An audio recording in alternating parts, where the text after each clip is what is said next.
a questão do manejo dos animais, tem tanta coisa para a gente falar, né? A importância. Eu te disse ali que tem também uma pergunta que entrou para mim, a diferença do leite vegetal e do nosso leite verdadeiro. Então a gente vai falar bastante sobre muita coisa.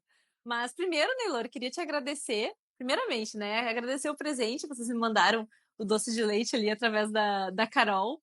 E realmente, assim, é um produto incrível. Depois a gente vai conversar e vai comentar um pouco da história também do doce de leite, mas agradecer a vocês, assim, por essa delicadeza. Muito obrigada.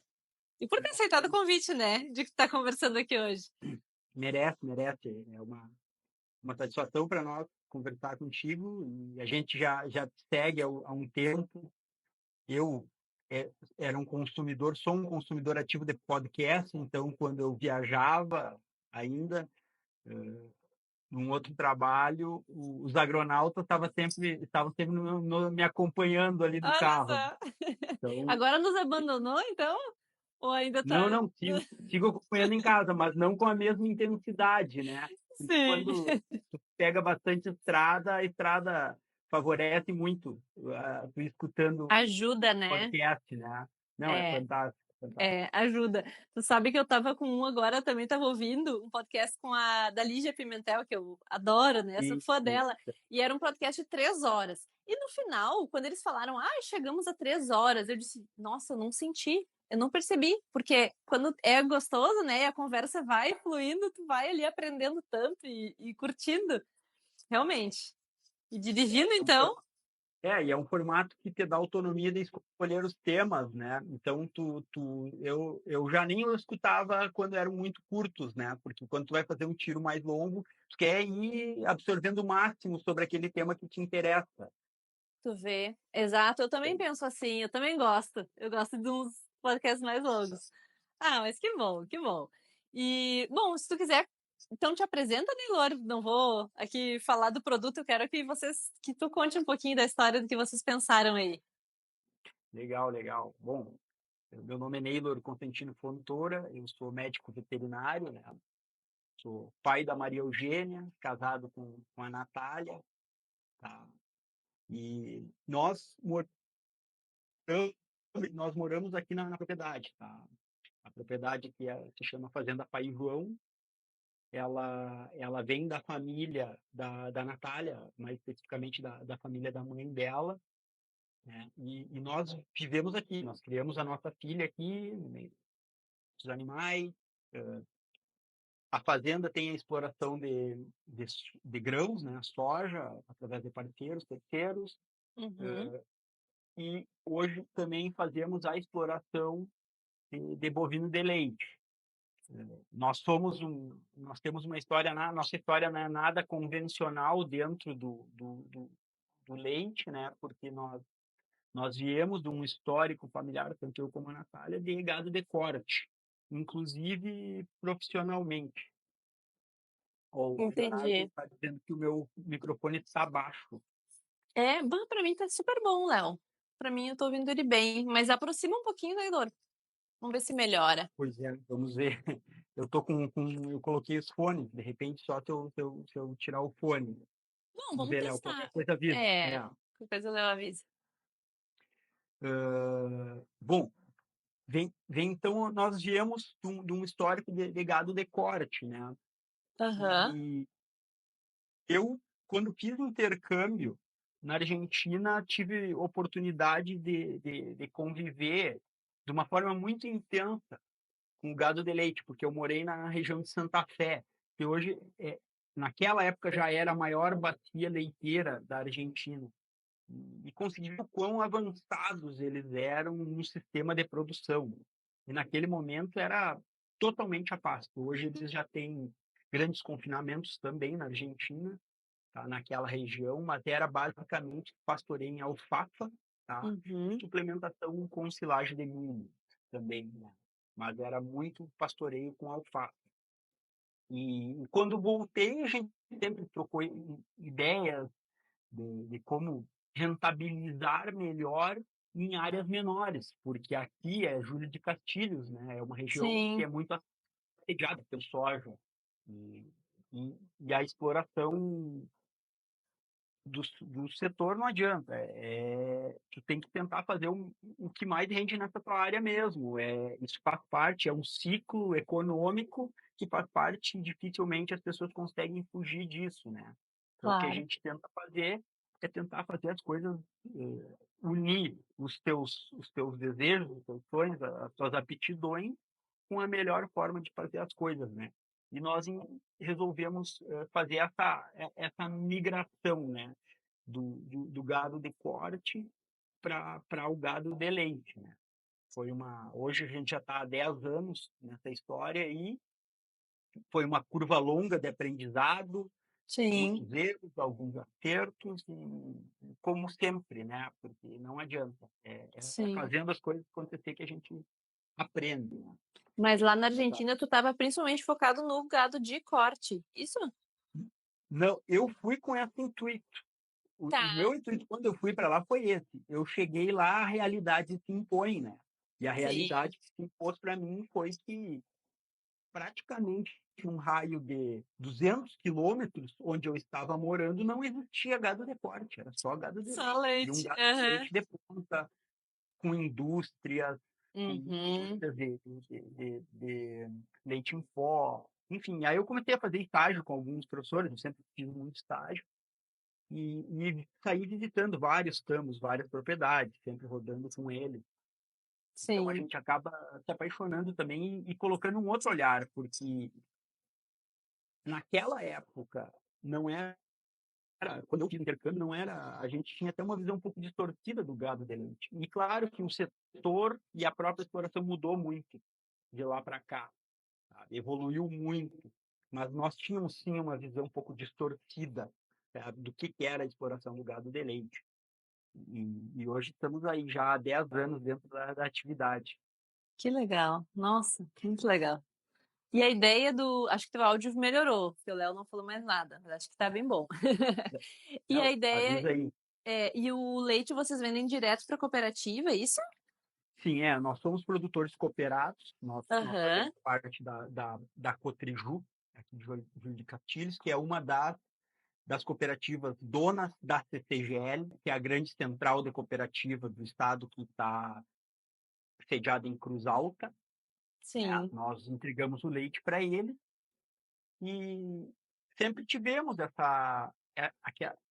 aquela incomodação, né? Aquele prurido de tentar fazer algo diferente, porque nós sempre fomos muito ligados nessa coisa da alimentação mais natural. A gente fazia o iogurte em casa para nós comermos. Eu fazia o doce de leite em casa também, certo? Já só para um consumo próprio, assim, né? Vou fazer um doce de leite hoje. Sim. E, e numa dessas, aquela coisa começou a virar, bem, mas a gente podia fazer, a gente podia fazer, a gente podia fazer. E o ano passado, né, eu estava trabalhando fora, viajando muito, trabalhava na área comercial de uma empresa grande, uma multinacional, e a gente sentia a necessidade de estar um pouco mais próximo também da Maria Eugênia, que estava crescendo, né? E aí conversamos, eu e a Natália, quem sabe a gente tenta, então eu saio e aí vamos tentar fazer e tirar do papel as coisas dos de leite. Comprei as coisas, tudo, fui sair da empresa, mas não tinha começado o doce de leite. Aí Aham. a prima da Natália, que é a irmã da Carol, que é uma designer maravilhosa, uma pessoa com uma sensibilidade artística incrível, a Camila, um beijo para a Camila e para a Carol, A fez Carol um tá aqui, grupo, ó. Vi que a Carol tá aqui, é, ó. Querida.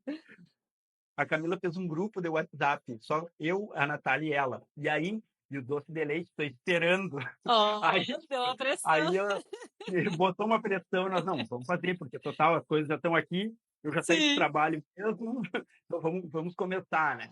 E aí nós começamos. Em novembro ali a gente começou e a coisa vem nos Ah, em surpreendendo. novembro. Foi muito rápido. É, super Enfim, foi em novembro que a recente. gente deu o pontapé inicial e começamos, né? E hoje com a Sim. comunicação no Instagram as coisas estão muito fluídas, né? Hoje a gente já está vendendo para 4 estados do Brasil.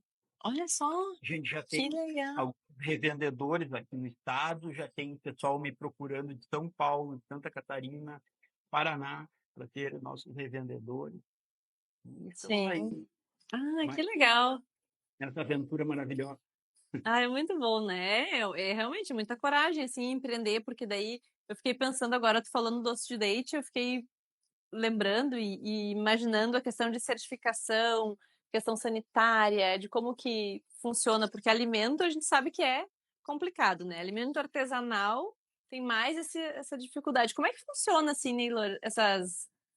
Ah, o CIB... Ah, eu não lembro agora quais são É, todas as siglas aquelas. a gente está num processo de adequação aqui para integrar o sistema. Nós estamos fazendo a coisa passo a passo.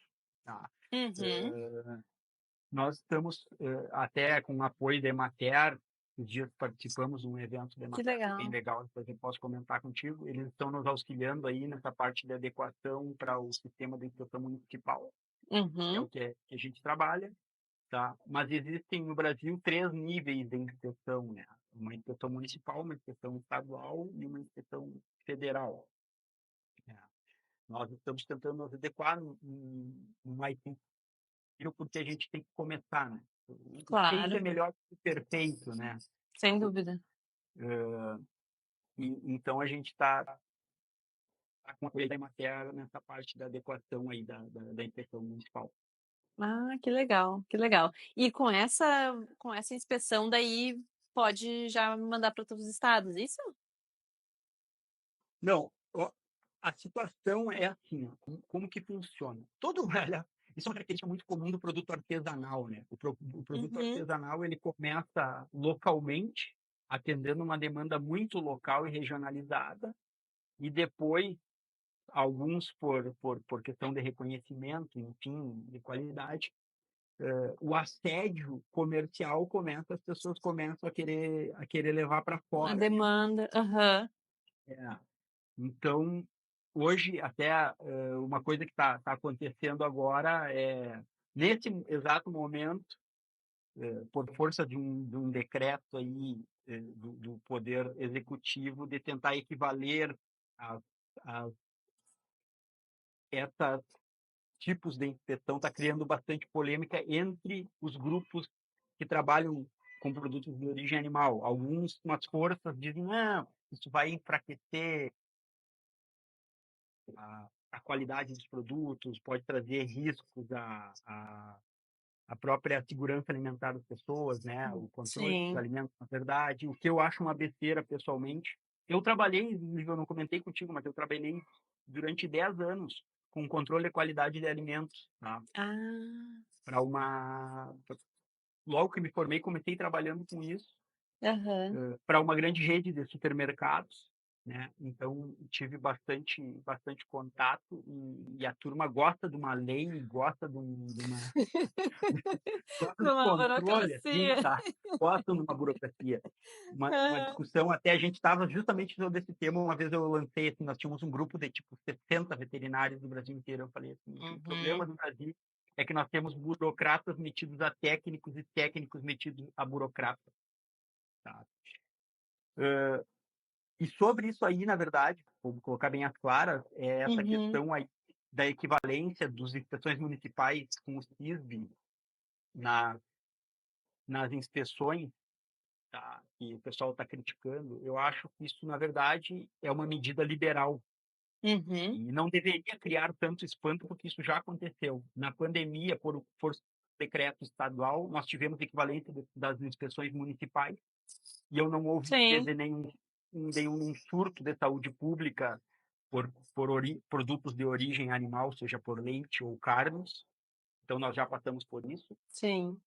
E, e mais recentemente, agora, nas chuvaradas de maio do ano passado, houve o mesmo decreto, a atualização do mesmo decreto, e também, para tentar ajudar a suprir as demandas regionais, também equivaleu às inspeções municipais. Então, eu acho que existe um pouco de excentricidade técnica dentro disso. É claro que Te cada entendi. tipo de inspeção tem a sua peculiaridade, tem o seu nível de exigência, não é um oba-oba, né? Mas eu acho que isso deve ser discutido com mais tranquilidade, com menos politização, porque isso Sim. pode ajudar sim, muita gente a colocar o seu produto em outras praças, né? Claro. E tem também o selo arte. Como é que funciona o selo arte? Agora eu vi até que passou aqui a queijaria, daí eu lembrei que o pessoal do queijo é bem ativo, assim, Sim, e fala bastante. o o selo arte é uma iniciativa muito legal, tá, que na verdade ele traz uma equivalência. Existe uma série de burocracias que as prefeituras devem se adequar para conseguir fornecer esse tipo de inspeção. Mas, de uma forma geral, assim, ele consegue equivaler uma inspeção local a nível federal.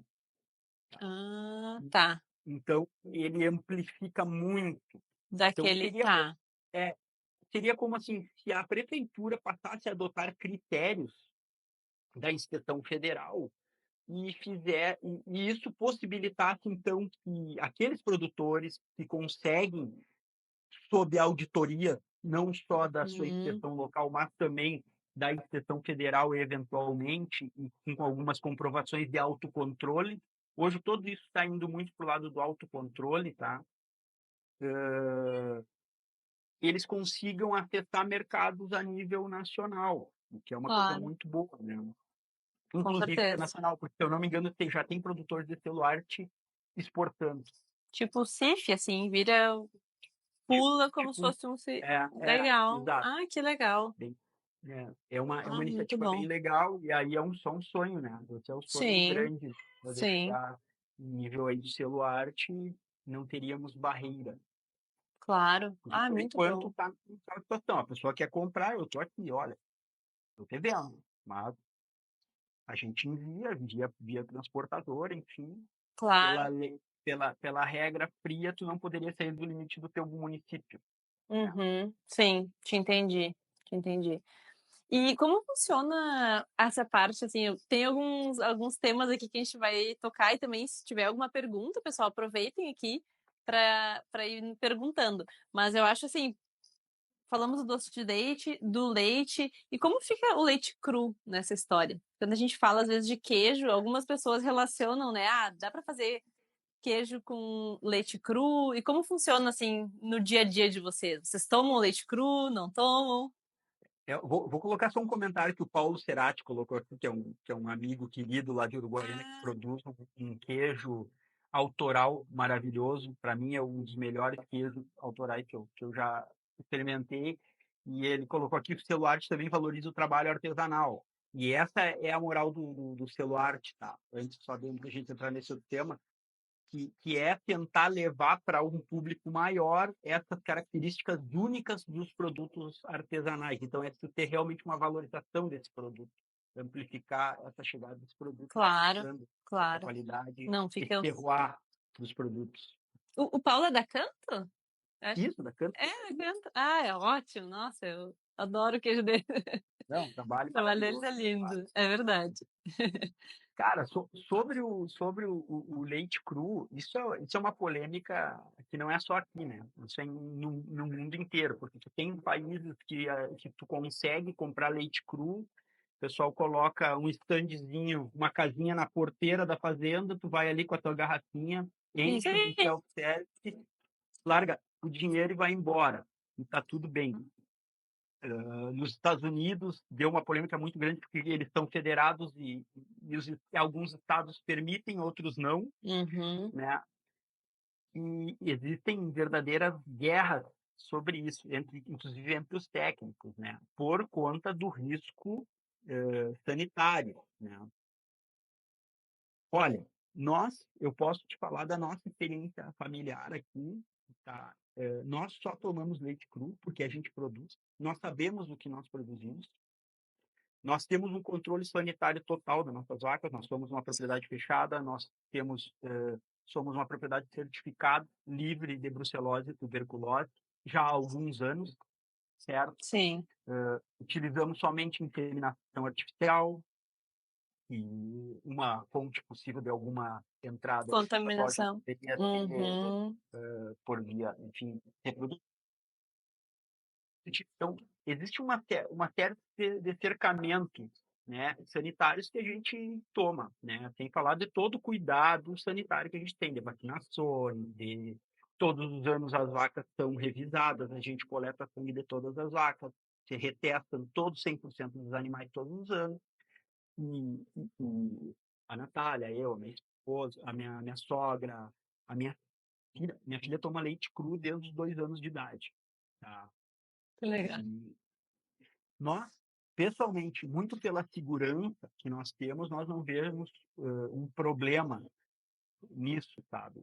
Sim. Sim, existe uma coisa é tu comprar leite cru de tu não sabe de onde vem, né? É que se Uhum. criou esse estigma muito por causa do tiozinho aquele da charrete que ia entregar de porta em porta, né? Sim. E não sabia as condições das Aham. vacas dele. Só que isso também faz parte do passado, né? Os tempos mudaram, né? Eu acho que algumas coisas devem ser atualizadas e a gente deve debater esses temas aí permanentemente para que haja atualizações, né?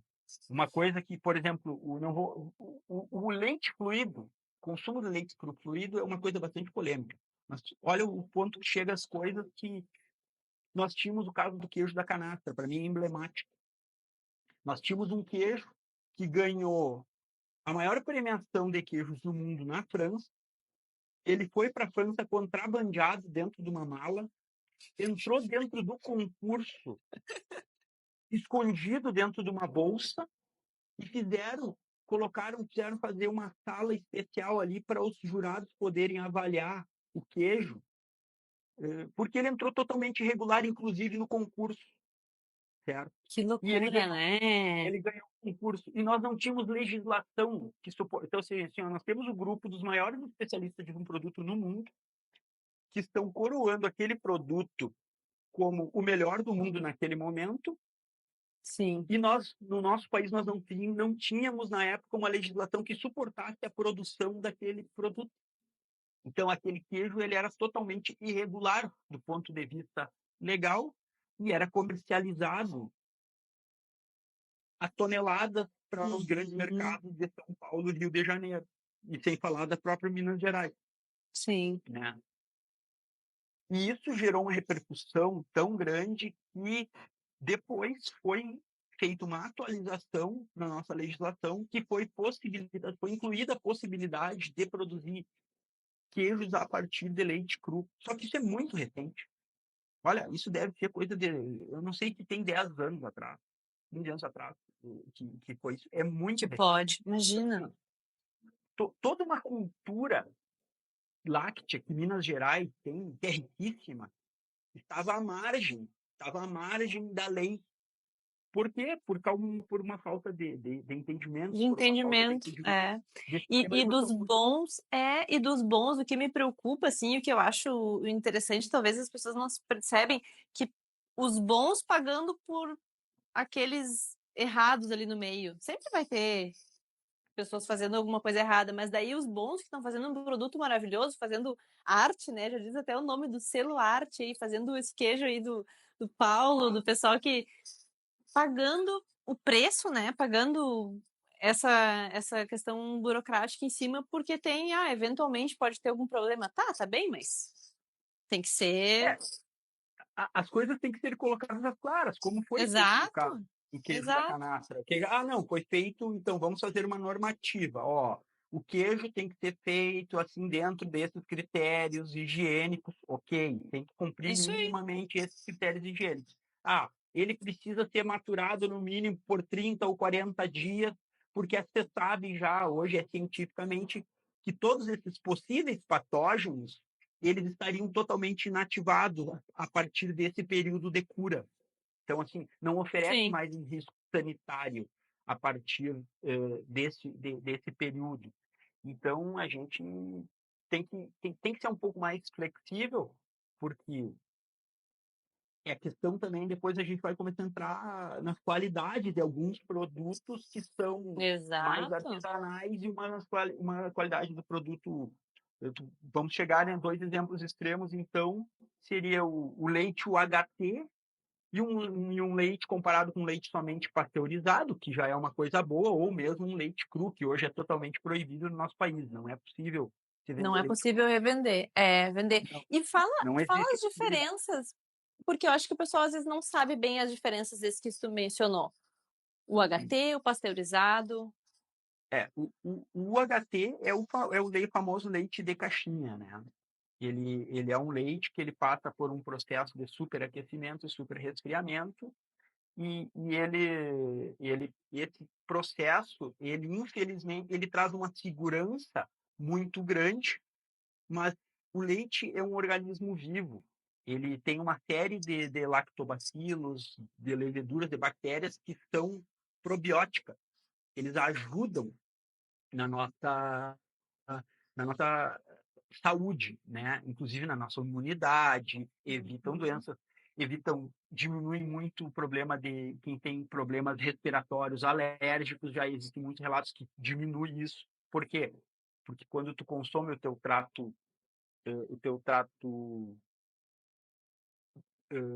ele está todo interligado com as suas vias aéreas superiores, né?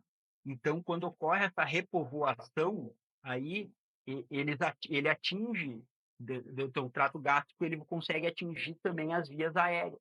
Então, Uhum. existem muitos relatos de pessoas que consomem kefir, por exemplo, que tinham problemas de alergia respiratória e conseguiram ou se curar completamente ou até mesmo diminuir muito esses problemas consumindo produtos lácteos, produtos fermentados, né? Sim. Então, e- mas assim, voltando à diferença, o HT então é um produto que ele fica totalmente inerte. Tu tem uma parte mineral ali, que ok, Uhum. fica ali. Tu tem uma parte nutricional, que é calórica e proteica, que ela fica ali. Mas essa parte viva, ela perde-se toda. No meio do caminho, tu tem, que é o pasteurizado, que é um produto legal hoje. Eu prefiro, eu sou um defensor do consumo do leite pasteurizado, fresco, que ele passa por um processo de pasteurização, pode ser uma pasteurização lenta ou rápida, tá? Mas ele consegue, tá?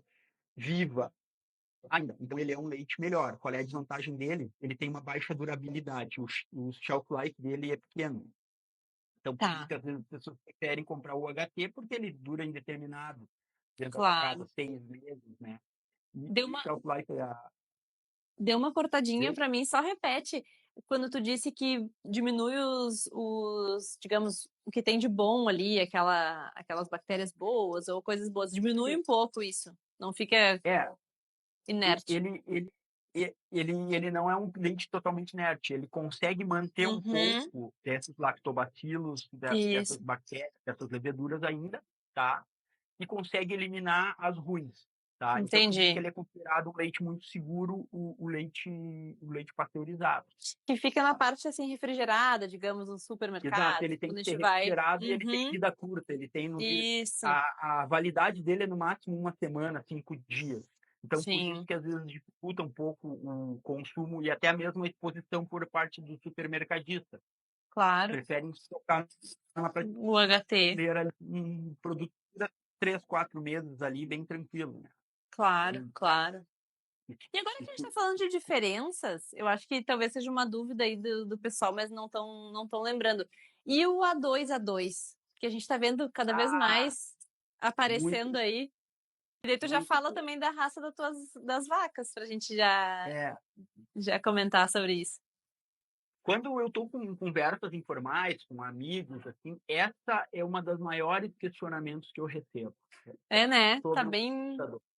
Existe muita confusão em cima do A2A2, mas assim, ó, eu trabalhava diretamente com isso no meu antigo trabalho, porque a genética tem tudo a ver com essa questão aí. Hoje, vou explicar primeiro o que é o A2A2, tá? Claro. Existe uma proteína do leite, tá? Que é a beta-caseína, tá? E a beta-caseína pode ser A, pode ser B, pode ser C, tem vários tipos de caseína.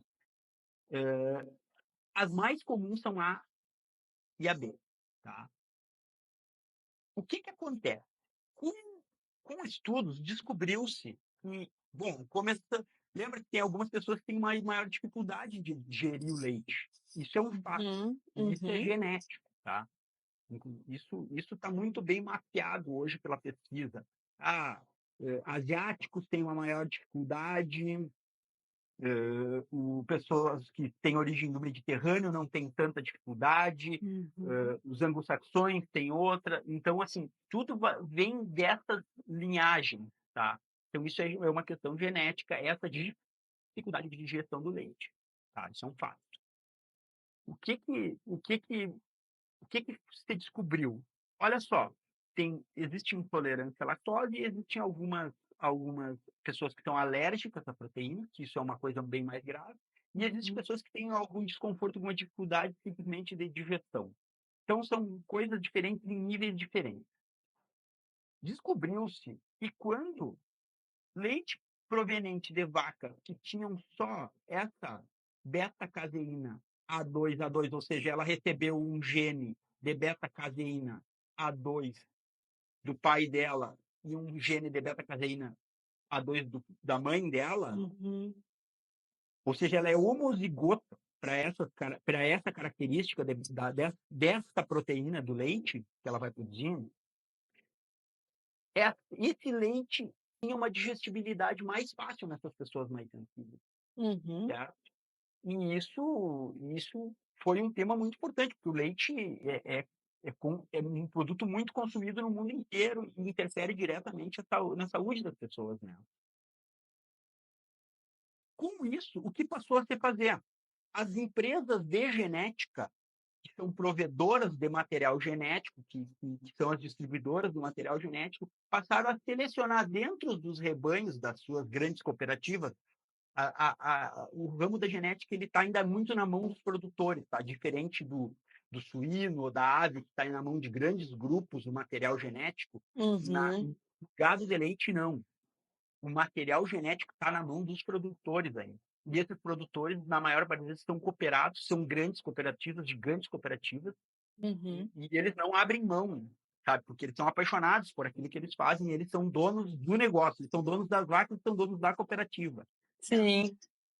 Então, eles passaram a selecionar dentro desses rebanhos esses animais e passaram a acasalar somente esses animais, tá? Entre eles, para fazer o homozigoto A2, tá? E isso tomou uma proporção grandiosa. Qual é a questão?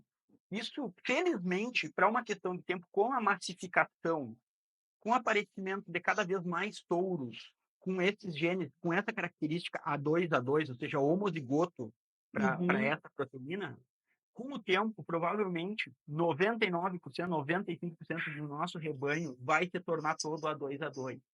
Então, às Entendi. vezes, chegava com os produtores quando trabalhava, tu acha que vale a pena, vou inseminar só com A2, vou separar minhas vacas, tu vai industrializar teu leite? Não, não vou industrializar, você está entregando. Bom, ninguém vai te pagar mais por isso, é legal, certo?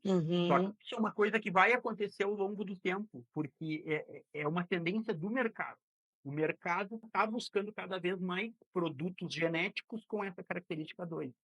Então, isso aí vai ser Entendi. maravilhoso para as pessoas que gostam de consumir leite, porque dentro de Claro. bem pouco tempo, quase que todos o leite, mas existem hoje marcas que já segregam, o pessoal coleta de produtores, então só tem vacas A2, eles testaram geneticamente as suas vacas, excluíram do rebanho as que são A1, A2 ou A1, ficaram só com as A2, E tá? conseguem atingir esse nicho.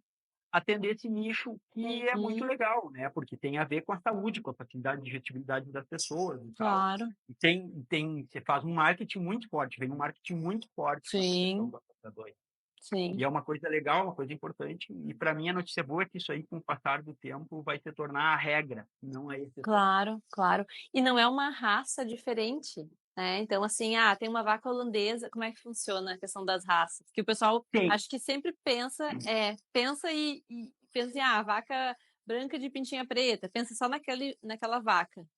é, tem algumas raças que têm mais indivíduos com essa característica. Todas as Uhum, vacas, todas as raças têm animais que carregam os genes tanto do A1 quanto do A2. Só uhum, que, por exemplo, animais, o Centro-Oeste está muito desenvolvido nisso por causa do girolando, porque a raça Gir tem um número muito maior de animais que estão naturalmente, não foram selecionados, quero dizer, não, Aham. elas já eram Já A2. Quando era. começaram a fazer os testes genômicos, opa, olha aqui, 80% das vacas são A2, entendeu? As raças Jersey também tem Uhum. muitos animais A2, e a raça holandesa, que é a raça que domina esse cenário, tá, no Uhum. mundo inteiro, ela, ela vem fazendo um trabalho muito forte de seleção genética para também atingir esses mercados, né? Então, tem essa diferença, sim, e nós estamos muito bem no Brasil, muito por causa dessa questão das cruzas no Centro-Oeste, Nas sabe? cruzas, Vamos né? colocar isso numa média, Aham. tá? Sim. Mas dentro das raças puras também. Hoje, o mercado da genética é um mercado extremamente profissionalizado, sabe onde quer chegar.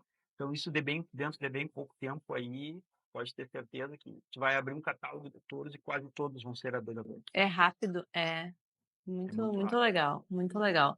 E que eu ia te perguntar agora, tu falou da raça. Ah, e quantas vacas você tem aí? Tem alguma produção ainda de gado de corte? Como é que funciona? É só Ho- leite? Hoje a gente trabalha com gado holandês, tá? Nós temos uma Uhum. vaca Jersey, só que Ah, é? em torno de 70 vacas aqui hoje. Nós somos uma propriedade, para os padrões do Rio Grande do Sul, uma propriedade média, tá? Queremos crescer, obviamente. Majoritariamente, então, gado holandês. Não temos mais Uhum. gado de corte, tá? Hoje, o que nós fazemos, sim, é o Beef on Dairy, que é um tema que eu vou fazer uma sugestão para vocês, para os agronautas, vocês têm que abordar esse tema, porque esse tema está muito Ah, forte nos Estados Unidos, está crescendo muito verdade. no mundo inteiro, tá? Assim, nós fazemos, por exemplo, tu tem vacas que tu não tem mais interesse em reproduzi-las. Tu quer emprenhar elas para elas te seguir tirando leite, mas tu tem filhas melhores do que elas. Ou ela é uma vaca que te retornou 2, 3 vezes. Existe uma diferença substancial do custo de uma dose de um bom touro de Uhum. leite para um bom touro de corte. É uma Corte. diferença bem grande. Então, às vezes, tu insemina 1, 2, 3 vezes, você não emprenhou, tu emprenha ela com corte. E aí a gente produz o Beef on Dairy, que é um cruzamento entre o corte e o leite. Também é uma coisa que evoluiu muito nos últimos anos, chegando a ponto que hoje tu quase, dentro de um trabalho bem feito, touros selecionados para esse fim, tu quase já Uhum. não tem mais diferença em qualidade de carcaça, em peso de carcaça, em acabamento Olha só, de é um muito. bezerro, de um terneiro que veio de uma vaca holandesa. Então, Sim. às vezes É, pode ter algum preconceito, mas não. eu acho que talvez o pessoal quem, assim, é mais da cidade, talvez não tá pegando muito o termo, mas assim, beef, né? Carne, Exato. carne. On dairy. Dairy é o laticínio. Então, assim, É, digamos, o sêmen do touro na vaca, que é na vaca de originalmente leite. uma raça que é leiteira, que normalmente não Exato. vai crescer, isso que o Nedor tá falando da carcaça, não vai ter aquele ganho de gordura, de musculatura. A princípio não teria como um gado Sim, de corte, mas acaba dando certo e tá mostrando bons resultados. Seria isso, exato, essa. exato. Exatamente, não. Resultados incríveis. Assim, É, os Estados Unidos têm uma vantagem que eles têm grande escala, né? Então eles conseguem se sim. aventurar nisso em grandes escalas. E eu andei lendo uns trabalhos aí são impressionantes, assim, tipo, na classificação Angus, que lá é majoritariamente Angus, eles conseguem ter quase que a totalidade, 90% dos animais, filhos de vacas holandesas, pegam o selo Angus, porque chega lá na Olha hora da só. carcaça, o cara não consegue diferenciar o que que é uma coisa e o que que é outra. Bah, é, é bem interessante. É um tema para a gente abordar, sim, com certeza. E essa questão também, Neylor, do quanto que a vaca vive, né? Que às vezes as pessoas ficam assim, falam muito de bem-estar animal. E como funciona, assim, se tu pensar na vida dela? Sim. Questão de anos e como funciona, assim, a ordenha. Como é o dia a dia, digamos assim, de vocês, para mostrar um pouquinho. Tá, vamos lá. Nosso dia começa bem cedo aqui, tá? A rotina do produtor de leite é uma rotina bem puxada e intensa, porque nós temos um compromisso. Nós temos um compromisso com as nossas vacas. Elas dependem de nós para comer, elas dependem de nós para tomar água, elas dependem de nós para ser ordenhadas. Então é um compromisso, né? Muito grande. E a nossa preocupação com o bem-estar é total, porque vaca sem bem-estar não produz leite. E a gente vive do leite. Então a gente não quer perder dinheiro. Então, se a gente não der bem-estar para as vacas, a gente não vai ganhar dinheiro. Funciona simples assim, certo? Para Sim. tu ter uma ideia do quão complexo é isso, e que às vezes até mesmo pode, por exemplo, a gente enfrentou uma onda de calor horrível nos últimos Uhum. 40, 60 dias. E nós tentamos fazer de tudo, colocamos mais ventiladores, aspersão nas vacas, molhamos as vacas, sombra, coloca na sua pastoreia no melhor horário, coloca de noite só para pastar de madrugada, porque elas ficam mais. E a gente perdeu, em média, 500 litros de leite por dia. Agora, tu imagina, 500 litros por Nossa! dia, 60 dias, vezes 2,81, então a gente perde muito. O bem-estar animal é uma coisa que mais afeta a produção de leite. Então, essa coisa assim, não, que as vacas são maltratadas, que as vacas. Não existe. Hum. Certo? Porque ninguém quer perder dinheiro. Tu pode até ser uma pessoa horrível, mas tu não quer perder dinheiro. Entendeu? E se tu não der o bem-estar para as vacas, as vacas não vão produzir, elas não vão te entregar. Tá. Bom, a gente acorda cedo aqui, 4h30 a gente já está tirando essas vacas do pasto, porque como agora é muito Nossa! quente, a gente coloca elas estão ordenhadas 2 vezes ao dia no nosso sistema. Então, quando elas saem às 6 horas da tarde da sala de ordenha, elas vão para posar no pasto, porque elas têm um conforto térmico melhor para Ah, passar que água no legal. verão. Aham. Então, elas vão para o pasto, no outro dia, 4h30, a gente começa a tocar elas vêm para a ordenha, vêm enfileiradinhas, bonitinhas, sabem o lugar delas. A vaca é um animal muito inteligente, né? E ela gosta de rotina. E ela se acostuma com isso. Então, ela sabe o caminho dela, vai lá, elas são ordenhadas, recebem uma suplementação, tá? Nós damos aqui uma suplementação com silagem de milho e ração, tá? Uhum. São vacas de potencial genético, então não teríamos como nós não suplementarmos elas, tá? Depois, elas ficam numa área de descanso com sombra, água e mais comida, tá? Uhum. Com acesso a coxos externos. Daí, elas ficam na sombra e com água à vontade, circulando, numa área grande, assim, onde elas podem circular, Ai, tu tomar mostra nos vídeos água. ali, é lindo de ver, né? Ela É, fica além daquele pasto. Hoje mesmo tu postou um que é muito lindo, assim. sim, sim. É A a vaca, paisagem. ela tem uma imagem É, muito bucólica, né? Muito é. bonita. Eu comecei a alimentar o Instagram, o pessoal, tu tá bem blogueiro, bota foto, mas Mas é é o teu fácil de dia. fazer. É É, eu ia fácil de dizer, fazer, porque é olha assim, fácil. passa aí, então o sol nascendo aqui, vou tirar uma foto, dá uma baita imagem, né? Isso aí, Mas com assim, certeza. aí elas ficam ali, aí até às 4 horas da tarde, que é quando elas voltam para a sala de ordenha de novo, Uhum. são, são ordenhadas novamente, ganham o lanche dela da tarde ou da noite e vão para o pasto, né? Vão pro pasto. Aham. Isso, cada momento é uma rotina, né? Agora, é verão, é quente, a gente precisa pastorear elas à noite, porque durante a manhã a gente já tentou até, elas ficam mais cansadas, sofrem mais ainda com o calor, né? Então a Uhum. gente prefere fazer dessa forma. Já no inverno a gente tem pastagem de inverno, com azevém, com aveia, exuberante, e aí tudo muda. Tá? E Sim, elas passam aí durante o dia para o pasto, ficam no solzinho um ali, para mim é a solzinho. época mais bonita do ano, né? Sim, Comendo uma pastagem de excelente qualidade, e voltam para a ordenha daí, recebendo os mesmos tratos de silagem e ração em quantidades menores, porque a pastagem de inverno é muito mais rica. sim, E isso entendi. interfere tudo na qualidade do leite, né? Pois é, e eu ia dizer, e como que funciona? Bom, Tu acha, assim, então, a maioria, que se fosse dizer da produção, a maioria funciona assim, pasto e essa suplementação? É, o setor leiteiro está mudando muito, tá? No Uhum. Brasil. No Brasil. A gente está passando por uma. Não sei se tu chegasse a ver, esses dias, esse tempo da Emater publicou alguma coisa no ano passado, que nós tivemos uma crise muito grande nos últimos Sim. 2 anos, que o Rio Grande do Sul perdeu 70% dos produtores de leite. Só que, paradoxalmente, o volume de leite captado aumentou. Então, o que está acontecendo? Está acontecendo o que aconteceu na Argentina, o que já aconteceu nos Estados Unidos, o que já aconteceu em outros lugares. Na Europa acontece a mesma coisa também. Cada vez menos produtores, só que os Grandes. produtores que estão ficando mais capacitados e estão ficando maiores.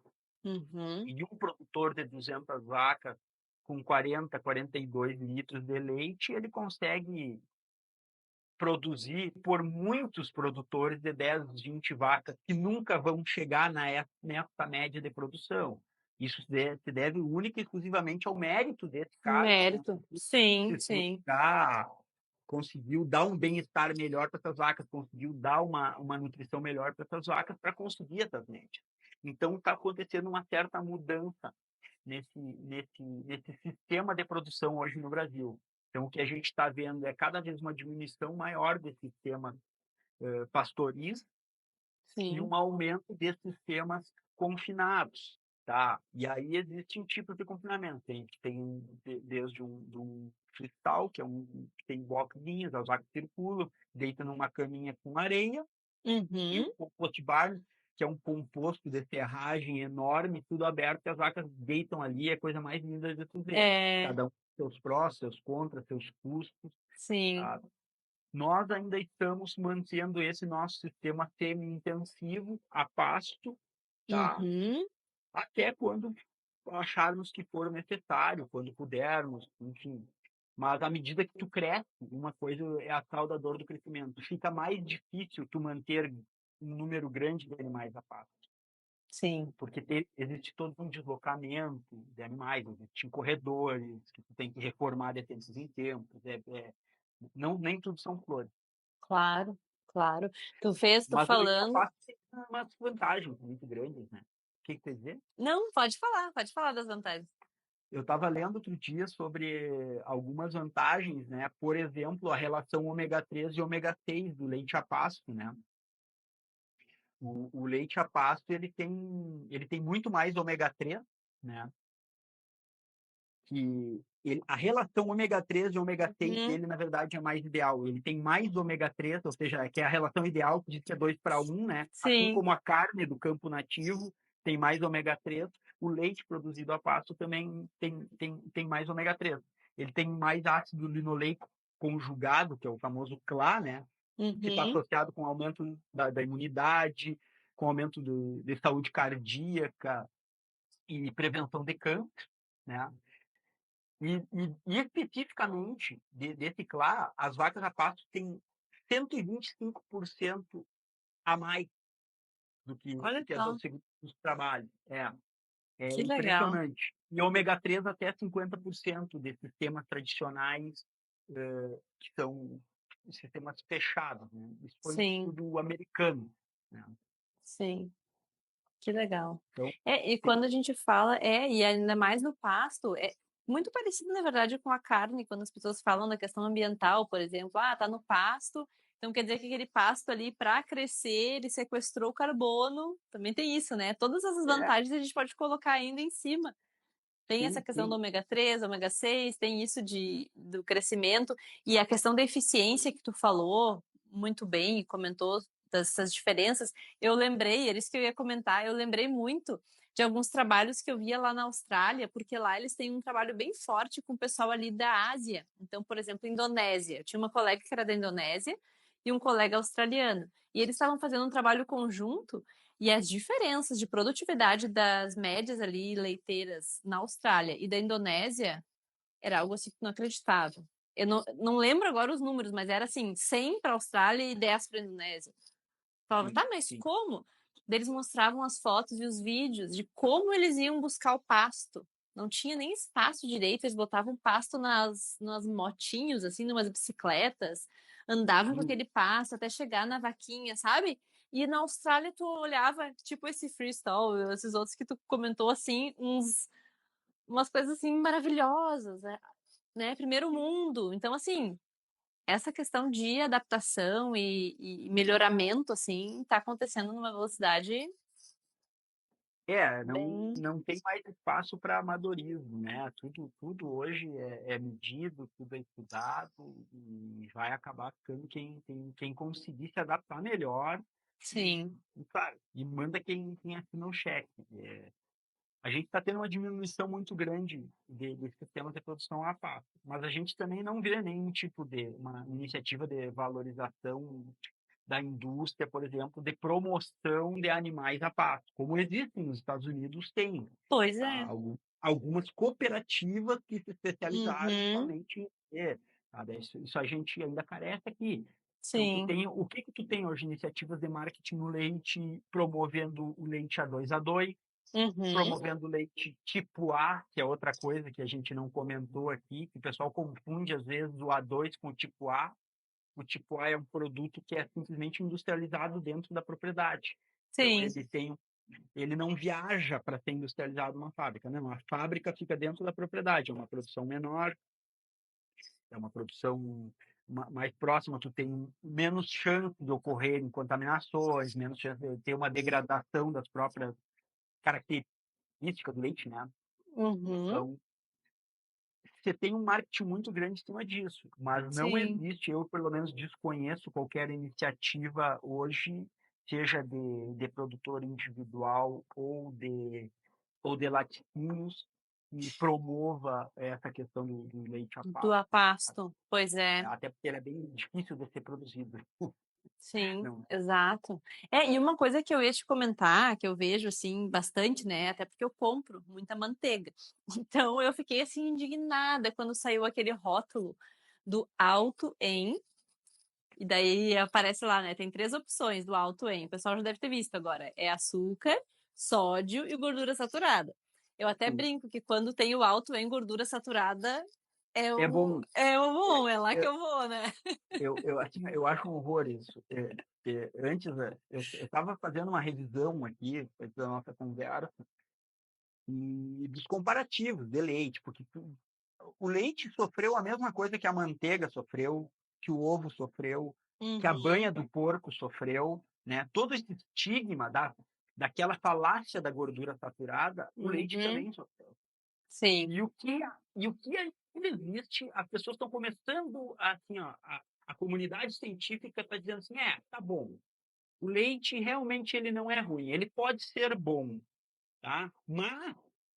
Mas tem melhor se for o leite desnatado, por causa que o leite integral é alto em gordura saturada. Sempre tem um mas, né? Tipo, Uhum. sabe? Ou seja, Ah, eles estão se dobrando devagarzinho, assim, sabe? Ainda sim, colocam. Aí a única coisa que eles estão tentando desfazer, ainda desprestigiar o leite, é a questão da gordura do leite, que é maravilhosa, né? sim, Mas tudo bem, exato. É, quem tiver os seus objetivos de reduzir um pouco do consumo energético, enfim, tem a opção, ainda temos a opção do leite desnatado, que é uma boa opção também para sim, para quem exatamente, mas isso é complicado mesmo, porque daí a gente vê aquilo ali e uma das coisas que eu lembro que eu comentei quando eu vi esse rótulo era para sair, daí não estava indo no mercado e o dia que eu vi no mercado eu vi justamente na parte das manteigas ali e acaba que coincide um pouco com essa questão de outros problemas que a gente está enfrentando, né, econômicos, enfim. Mas uma coisa que eu pensei na hora, eu até fiz uma enquete, se eu não me engano, no Instagram dizendo assim que tu acha que uma pessoa, talvez que não tenha mais conhecimento assim sobre essa questão da nutrição, olhando esse rótulo aqui, vai fazer? Talvez ela vá pular para margarina ou ela vai ficar na manteiga, não vai dar bola pro rótulo? E a maioria das pessoas disse: "Ah, eu acho que ela vai achar agora que a margarina é melhor". Ah, ela vai ficar com um sim, pouco de medo, talvez ela compre, mas coma menos, receosa. Então, o que que acontece com a demanda disso? Se mais e mais consumidores olhando aquele rótulo, que não tem sentido nenhum colocarem aquilo ali, diminuindo aquilo ali, que é a ponta lá, o que o produtor lá na outra ponta pensa? Ah, diminuiu a nossa demanda, então a gente vai baixar a mesma oferta. Então a gente vê ainda mais e mais, né, preços aí aumentando por vários outros motivos, mas é uma lei, a lei da oferta e da demanda é. O que me indigna, sabe, é porque hoje, felizmente, nós temos uma Lívia, temos outros canais que estão falando abertamente sobre isso, sabe? Porque isso é um tema que me incomoda há bastante tempo. Um dia eu te mandei um artigo que eu li lá no passado, e aquele artigo foi que, bum, explodiu a minha cabeça para aquilo ali. Eu digo, cara, as pessoas estão sendo sistematicamente enganadas por uma É, falácia, é, e uma falácia comprovada, certo? Que tinha interesses escusos, inclusive, por trás. E a gente tem uma lei que obriga a colocar estampado no rótulo de um produto que é algo que potencialmente pode ser bom para a saúde das pessoas, é colocado como ruim. Eu sei que talvez algumas pessoas olhem aqui e vão dizer, não, mas tem um médico lá, porque o meu médico disse isso, o meu médico é bem informado. Olha, eu já comecei a desconfiar da boa informação das pessoas. Tem pessoas que são excelentes, só que em alguns aspectos, às vezes, entram num turbilhão assim e não conseguem sair. E esse tema da gordura saturada é um deles. As é, pessoas acreditaram com uma força é, que tudo que tem gordura saturada é natural, é leite, um produto pronto, está pronto do animal, um super alimento, que não precisa processar ele minimamente, no caso de uma pasteurização, né? E é simplesmente um aquecimento e resfriamento por alguns uhum, minutos, consegue ser considerado sou aí, ou se considerado. manter É. prejudicial à saúde. Não faz sentido.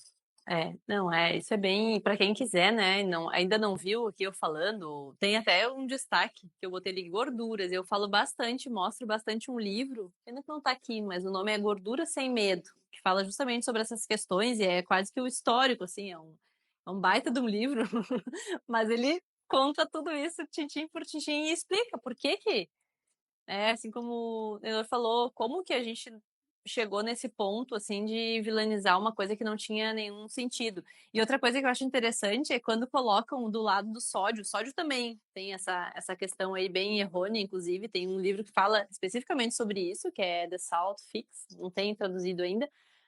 Mas do lado do açúcar. O açúcar, sim, eu entendo. Mas assim, colocar ali do lado, esse que me. E alguns produtos que deveriam ter ali um açúcar, tipo um achocolatado bem famoso aí, o mais famoso, não tem. E o Sim. cacau, que tem um pouquinho de açúcar, só porque o modo de preparo é diferente, daí vai no cacau e não vai nesse achocolatado, o alto em açúcar, sabe? É assim, é que nem a gente falou no Sim. início, os burocratas achando que vão. Quer se metendo a técnicos. É, tá Mas os louco. técnicos que se metem a burocratas me incomodam muito mais do que os burocratas. Os Não, burocratas como se a são gente não só tivesse ignorantes ainda naquele tempo. leis demais, né? É um absurdo. É. O Paulo comentou uma coisa aqui, deixa eu ver. A Tutti Juan é feito com muito menos açúcar que as receitas. Era aí que eu ia chegar, Paulo. Que as receitas tradicionais, no entanto, têm que carregar o rótulo alto em açúcar. Acaba que perdendo muito com esse marketing negativo. É aí que eu ia chegar. Porque quando a É, Carol, mas, inclusive, me mandou, ela disse, né? Ai, Lívia, eu sei que tu não tá comendo açúcar, não sei o que, muito açúcar, porque realmente eu faço uma dieta assim que é bem, bem restrita, né? restritivo. Eu disse, puxa vida, infelizmente, porque doce de leite, eu vou dizer assim, era uma das coisas que eu mais comia, assim, gostava muito. Tanto que quando eu morava na Austrália, meu pai me levou um monte na mala dele, Legal. sabe? Porque a gente sente muita falta, assim, realmente. Mas me doeu não poder comer todo aquele pote. Não, mas o voto que a Lívia está falando é essa aqui, que a gente tem que colocar a Isso, lupinha, que dentro da normativa, tu tem que colocar bem à frente do rótulo e num lugar extremamente visível. Tá? né? Então, ninguém consegue fugir disso. O Paulo comentou isso, assim, ó, hoje a legislação, existe que determina o que é o doce de leite, o que ele pode conter, o que ele não pode conter e quais as quantidades máximas de doce que ele pode ter de cada produto. Então, hoje, um produto industrial, ele consegue ter até 35%, se eu não me engano, de açúcar, tá? Adicionado. Açúcar adicionado, não a lactose, né? Não quanto a lactose. Uhum. Tá? Nós iniciamos com 20%.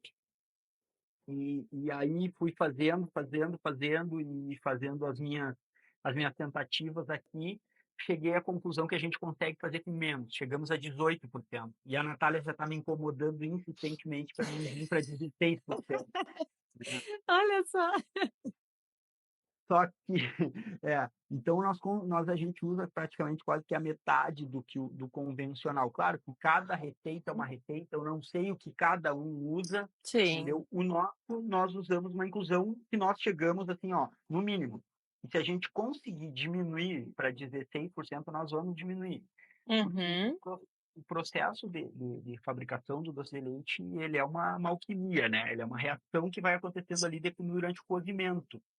Então, a reação de Maillard vai acontecendo, se misturando com a gordura do leite, com a própria lactose, certo?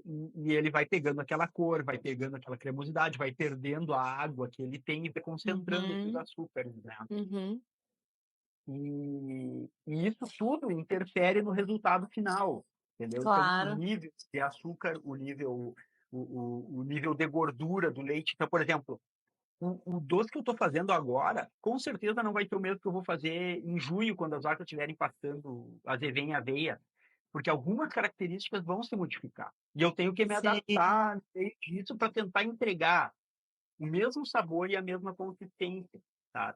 Então, por isso que eu sou mais tranquilo assim, na modificação da receita. Do 20 para o 18 eu vim rápido. Agora, para o 18 Uhum. eu vou dar uma estudada, de repente esperar talvez o inverno para reduzir, porque uma das coisas que interfere nos níveis de gordura do leite é o consumo maior de matéria seca, é o Olha consumo só. maior de pasto. De pasto.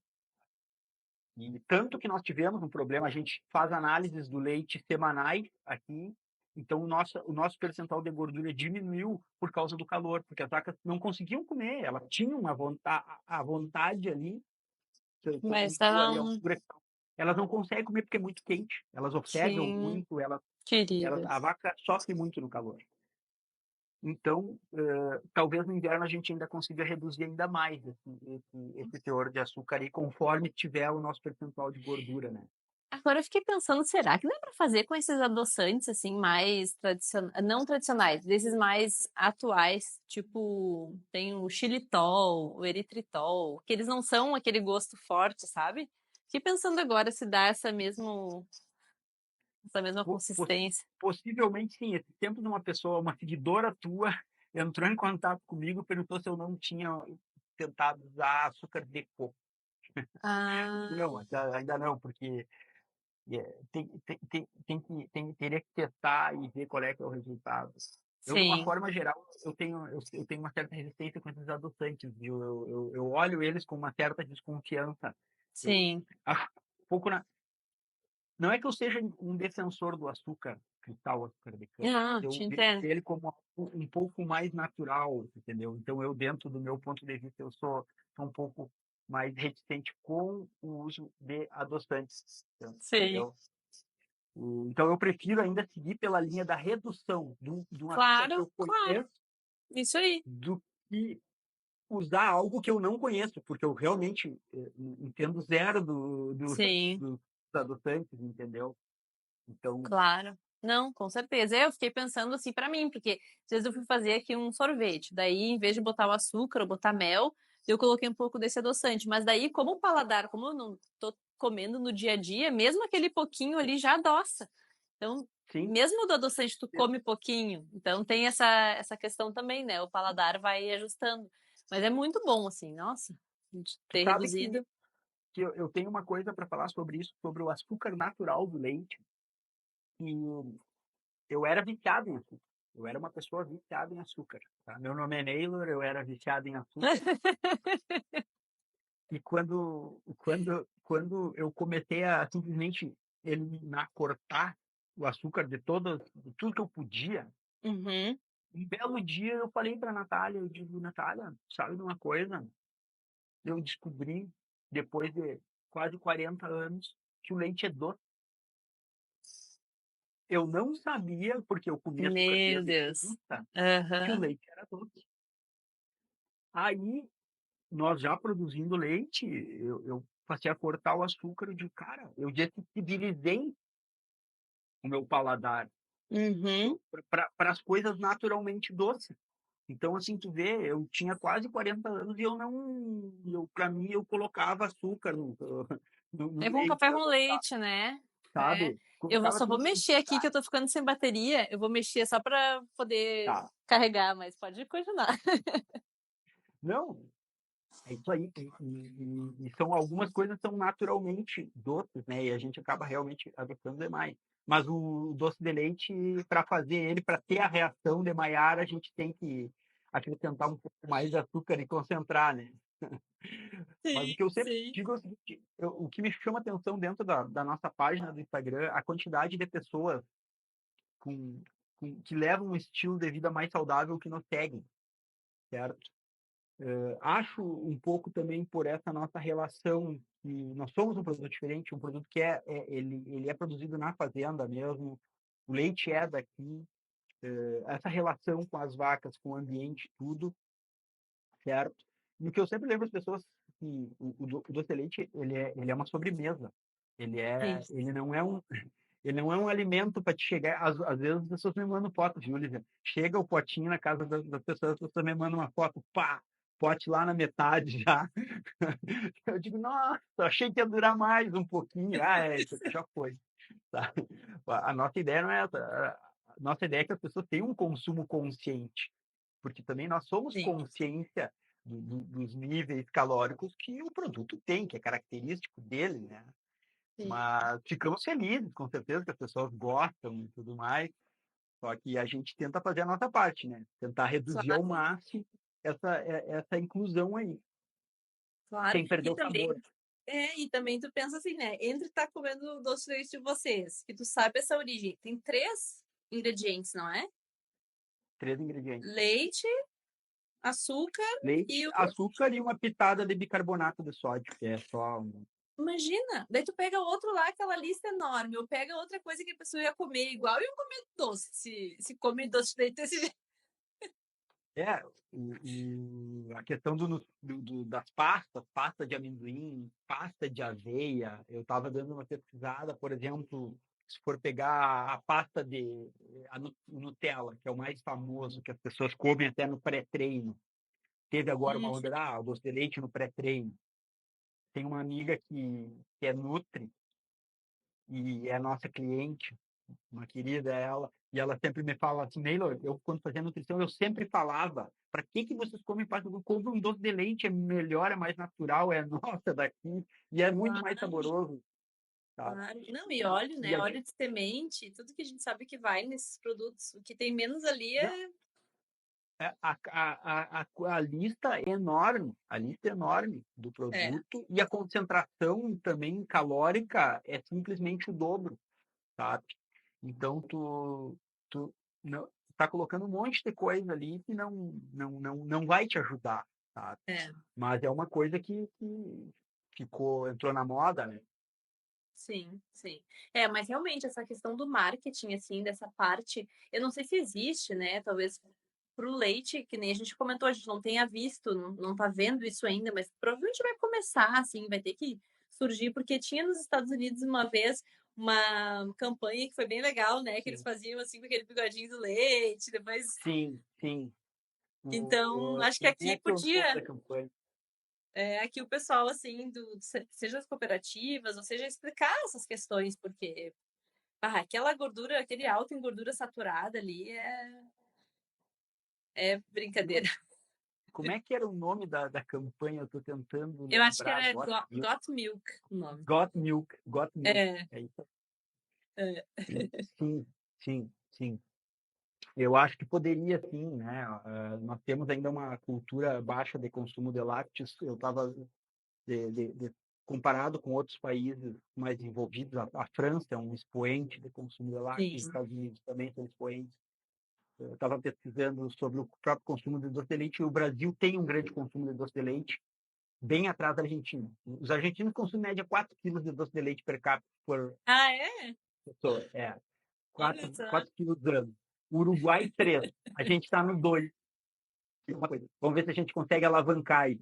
Os mineiros estão puxando. Os mineiros que estão puxando Os essa nossa mineiros, média, né? os mineiros comem muito doce de leite, tem uma variedade muito grande, fazem um trabalho fantástico com todos os lácteos, né? Fase, né? É. Mas uma coisa, Neylor, que eu tava pensando, até depois aqui, já também quero ser respeitosa com o teu tempo, né? A gente falou mais ou menos 1 hora, mas se o pessoal tiver dúvidas também coloquem aqui. Mas eu queria te perguntar como funciona a parte da comercialização, que a gente falou um pouquinho no início. Tu disse que Sim. pode vender, mas se a pessoa quiser comprar assim para ela ou para o estabelecimento dela, como que funciona? Entra direto em A gente contato contigo? contato pelo via Instagram, né? A gente tá fazendo esse contato direto com as pessoas, a procura tá incrível, tá muito contente com tudo que está acontecendo tudo muito rápido, né? Mais rápido até do que imaginamos. E nós Sim, temos alguns pontos de revenda já, o pessoal está nos procurando, está querendo levar para colocar. Nós temos um foco muito específico, então são boutiques gourmet, uh, boutique de carne, coisa que tem o fit do nosso produto, né? sim, Que é onde circule pessoas que vão saber valorizar o nosso produto, né? claro. Temos o meu pai falou, tá, mas tu não vai colocar no supermercado, não sei o que, eu digo, pai, não é o meu, não, a gente não quer chegar exatamente nesse público, porque a gente vai ficar diluído em milhares de produtos, É né? Então diferente, é. a gente quer encontrar o nosso nicho ali, que é alguém que quer um produto de qualidade, algum produto que tenha uma memória afetiva da infância do doce da avó, enfim, né? Que esteja Sim. disposto a relembrar isso aí, né? Claro. Ah, não, sem dúvida. É assim, né? Vai colocar ali no meio, claro que ia se diferenciar, até porque, como é bonita a embalagem. Foi a Camila que fez também A, a embalagem? a Camila, assim, eu, quando nós viajávamos, eu e a Natália sempre éramos apreciadores de doce de leite, né? Então, sempre ia para Aham. Argentina, para o Uruguai, eu ficava comprando essa marca. E o louquinho dos rótulos, né? Ficava olhando, esse aqui, ó. Esse aqui tem amido. Esse aqui não tem amido. Vou provar esse aqui que não tem amido, né? Sim. E, e tem uma marca que para mim é um ícone, que é o Chimbó, da Argentina, que é um que vem num potinho redondinho, assim, num papelão grosso, né? Que é Aham. uma das marcas mais antigas da Argentina. Eles são de Mar del Plata, que é o berço do doce de leite, do alfajor argentino, Mar del Plata. E eu sempre tive eles como um ícone, né? E eu quero replicar isso aí aqui, que aqui não existia. Todo mundo coloca no seu potinho de vidro, que Sim, às de vezes vida. é bonito, mas eu queria fazer uma coisa diferente. E o pote de papel tem remete toda uma pegada também de sustentabilidade, né? Então nós fomos atrás disso. Não foi fácil encontrar, mas Eu acabei imagino. encontrando papel, pote de papel um pote craft, né? E ficou lindo, né? A Camila que fez Pô, toda a parte de rotulagem para nós, identidade visual. sim. Não, ficou muito Camila lindo. E por que é o craque. nome? E o nome? O nome, assim, ó, tem uma história muito legal, tá? É uma história familiar que a gente tentou reproduzir, porque o nome foi uma discussão, assim, até chegar no nome, nossa, não é fácil, coisa mais difícil do que botar nome no produto. Sim. O nome da fazenda aqui se chama Pai João, tá? Porque quando essa propriedade aqui foi comprada pelo vô da minha, pelo pai da minha sogra, o vô da Natália, vô da Natália, da Carol e da Camila, né? Vô das três, são primos. Ele era um cara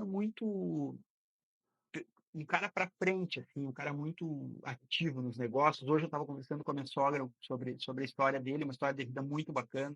Um cara que saiu, assim, ele saiu com 8, 9 anos da casa dele para morar com uma madrinha no interior de São Borja. E ele ganhou de presente dessa madrinha uma terneira. E essa terneira, ele recriou ela, trocou por 2 bois, os 2 bois ele recriou, trocou por 4, e assim ele foi indo. E ele construiu uma verdadeira fortuna, construiu um patrimônio bastante grande Sim. de onde ele saiu, sabe? E aí a minha sogra, quando eles compraram aqui, a minha sogra sugeriu o nome, ele era vivo ainda, Pai João, em homenagem ao nome dele, que o nome dele era João, né? Aham. E nós, em busca do nome do produto, nós queríamos algo com identidade. algo que trouxesse toda essa carga da identidade, do nosso do nosso terroir, tá? Da nossa relação com a Argentina e com o Uruguai, que ambos, tanto eu e a Natália, temos ascendência também, certo? Que trouxesse isso implicitamente também a nossa cultura latina, sabe? Algo que fosse simples, direto e que não necessitasse de mais explicações para as pessoas entender, bah, esse produto é um produto gaúcho, é um tipo de doce de leite, como dizem, uruguaio ou argentino. O pessoal sempre fala, quando eu mando o pessoal de São Paulo, Aham. não, é um tipo de doce de leite uruguaio, tipo de doce de leite argentino. Eu digo, não, beleza, a ideia é justamente essa. Então a ideia era que ficasse implícito realmente, a pessoa abrisse, olhasse o nome, olhasse o doce de leite, visse pela coloração, pela consistência, o, o que nós somos e o que nós Sim. queremos transmitir. E eu acho que fomos felizes, né? Depois de muito quebrar a cabeça, eu acho que fomos felizes, porque as pessoas estão se identificando, sabe? As pessoas olham, bah, é bem, esse estilo eu adoro o doce de leite uruguaio, doce de leite argentino. Tá, que bom tem uma opção aqui, nossa, então, Nossa. então, acho que fomos felizes na tentativa e também Ai, uma justa homenagem, eu acho, ao seu João, que está no céu hoje. ai, bem, muito bonito mesmo. Muito legal. E eu acho que, não sei se não apareceu aqui mais alguma pergunta, se passou, se veio, eu não vi, mas com certeza, se tiver alguma pergunta, se o pessoal ficar com alguma dúvida, podem mandar para vocês, se for mais para mim, podem mandar para mim. Mas eu acho assim que deu para entender bastante de leite, de doce de leite, tudo aí que a gente quis abordar, falamos, né, Neylor? Com certeza, não, o assunto é enorme, né? Porque É, só da parte do leite aí o tema é gigante, mas a gente está aí para qualquer dúvida, o que precisar. Pois vou que aguardar a tua legal. visita, né? Prometeu-se que uma passada ia vir aqui nos conhecer a Ah, sim, propriedade também, pegar o doce sim. de leite na fonte. Ah, coisa boa. Não, com certeza. É pertinho de Santa Maria, né? Ou É não? bem pertinho, Bem dá pertinho. 45 quilômetros de Ah, Santa Maria. então tá. Vamos combinar, sim, com certeza. Ah, então, muito obrigada. Quero realmente te agradecer. Um beijão aí para a Natália. Não sei se ela está ainda assistindo, mas depois, quando ela assistir, parabéns pelo trabalho de vocês, tanto com leite quanto com doce de leite. Muito sucesso e obrigada. Obrigado. E Obrigado, obrigada, Lívia. pessoal, por vir aí com a gente. Valeu, obrigadão, então. Então tá bom. Boa noite, Tchau, Neila. tchau. Boa noite. Tchau, Tchau, até. tchau. Tchau.